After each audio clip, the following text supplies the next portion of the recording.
for all that is so very wrong in Deep Sloot, Johannesburg, and there's a lot. Up on your feet. There is much that's just right. That's lovely, guys. Oh, brilliant. Much for which Nelson Mandela deserves a thank you. Let's go, slowly. Engage!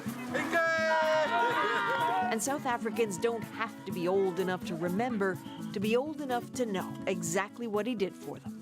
My dad said in Mandela was a good people and was a freedom fighter. Nelson Mandela was a very good person because he fought for the black people and he was able to make peace with those olden days in apartheid. There was no peace back then, but now there's peace between black and white people. Do you see that on the rugby field too? Yeah. Yes. You made peace that everybody can play rugby, no matter how small or how big. You have the right to play rugby in every single world. So he did that? Yeah, for everybody. The right to play rugby.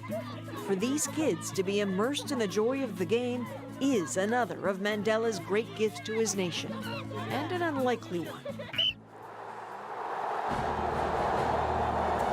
Victory born of a moment in 1995 that the Deep Sloot coaches keep explaining to the kids was nothing short of magic. It was such a huge day. There's no other words to describe it. It's just everything came together on that day. And Nelson Mandela basically knew that that was one day that could make a difference, and boy, it did. It was the start of big things. I still get goosebumps even till today when I think about the sequence of how things happened. It was amazing. It was an amazing feeling. To feel their victory, you have to feel their battle with apartheid, even in sports. Then, rugby was really only played by whites before mandated whites-only crowds. Black South Africans who did watch cheered any team other than South Africa's Springboks, the team of the oppressor. By the time apartheid ended, President Mandela had inherited a nation still divided. He needed to find a way for them to connect emotionally. Curiously, he took a chance on sports. On the 1995 Rugby World Cup to be played right here at Ellis Park Stadium. It's awesome walking down here. Imagine the stadium full of people. It was a very emotional ride for us, and people didn't realize the emotional thing. True enough, people saw only the physical, and Hannah Strydom then was all muscle and fresh scars, number 5 on the Springbok team. Focusing on getting to the finals of the World Cup was hard enough, but there was a little extra pressure. A visitor literally dropping into practice one day, a man who would come to be a frequent fan, President Nelson Mandela. He knew their names, their positions, not bad for someone who knew next to nothing about rugby. His way of talking, his way of looking you in the eyes, speaking to you, saying to you, well done, good luck. I rely on you people to pull it through for us, and I cheer for you and all those type of things. It made a big difference. It did, but Mandela wasn't just worried about the players. He'd soon turn his charm offensive on the fans, desperate for a country still raw and suspicious to have something to unite around. Hardly easy. Black South Africa didn't really know much about rugby. Many knew only that the team colors, green and gold, and the team name, the Springboks, were relics of the apartheid era. Many simply wanted the colors and the name gone and expected Mandela to agree with them. But he didn't. Far from it. In fact, Nelson Mandela stood by the green and gold of the Springboks and set about trying to get the entire country to do the same. You see this cup? This cup does honor to our boys who are playing France tomorrow. I ask you all to stand behind them tomorrow, because they are our pride. They are your pride. The idea so offended Those who adored Mandela dared to boo him. He didn't blink. He upped his support. The Springboks upped their game, beating powerhouses even Australia, pushing their way through the tournament all the way to the final. To an Ellis Park stadium packed not just with white fans. Those who couldn't watch in person crowded around TVs. Even the townships were gripped. Until Mandela's encouragement, people there had every reason to dismiss the Springboks. Coach Terizo Shiahu knew nothing about the men. I was at home. I was at home watching with my parents. You know, it was the first time. My dad was a soccer fan, and it was the first time he sat down with me to watch rugby, and it was quite amazing. You know, that this guy who's been exposed to soccer all his life, all of a sudden is taking his son to watch rugby. Did your dad know the rules? No, we didn't know the rules. When people started clapping, we clapped, you know, and that was it. And all who tuned in saw something odd almost right away. This South African Airways jet way off course, heading low and fast, straight for the stadium. Warming up in the dressing room, Hannah Strydom and the other players stopped. We just heard the roar coming. We wondered what is happening, in our bomb scare, because we didn't know what was happening. Starting to sound like a movie plot? Well, it is. A true story so good Hollywood couldn't resist. Called the film Invictus. And it gets the angst of this moment absolutely right.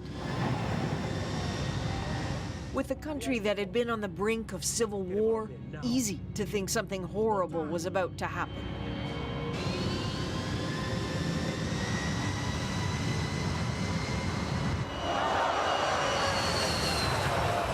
Then all saw what was written on the underside.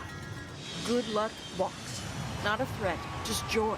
Just a sign the whole country did care about this moment.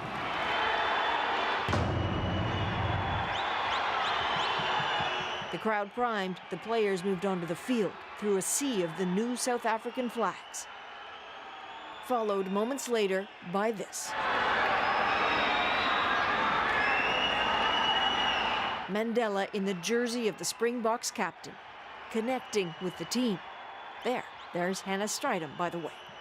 As public a display of togetherness as you could get then.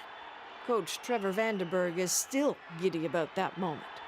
Do you think Mandela won some fans that day? Absolutely. I mean, in that stadium, you had really die-hard Afrikaans guys, you know, standing up and screaming like their lungs out when Madiba, you know, stood out there with his number 6 Francois Pienaar jersey, Springbok rugby jersey on. That stadium just came down. That stadium just went ballistic.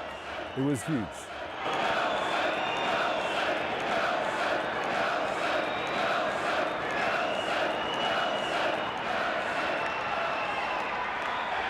It was just beginning. Ahead, still a brutal match for the title.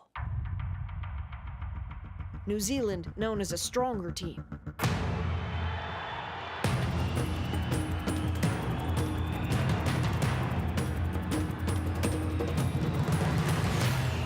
For a while, it did not look good.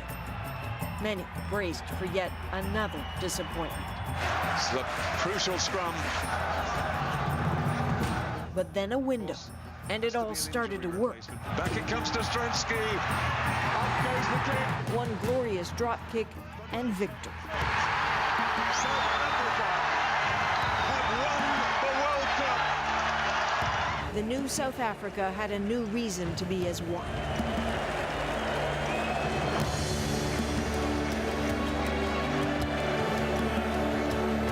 A moment that magnified, spilled onto the streets, even the townships.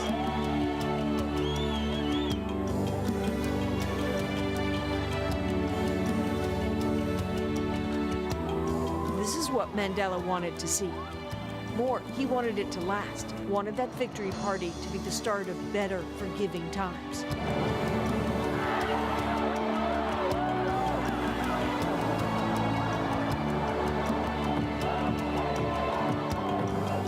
How long did that feeling last? But still lasted. It still lasts. Yeah. So what he did in that moment, 95. It's still lasting. It's still left a lasting impression on all of us. It's something you can't erase.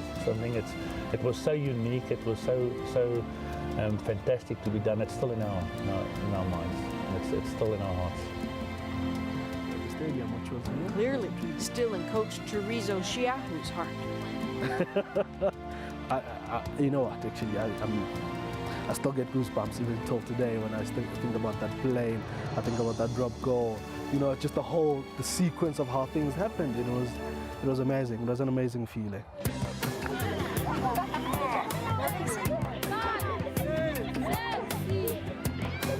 And so must this be. Kids too young to really understand Nelson Mandela's sacrifice a long time ago. Mercifully, what he endured is so distant from what they know and what they play. For them, now rugby's just a game. Anyone's game. And Nelson Mandela did this. Adrian Arsenault, CBC News, Johannesburg, South Africa.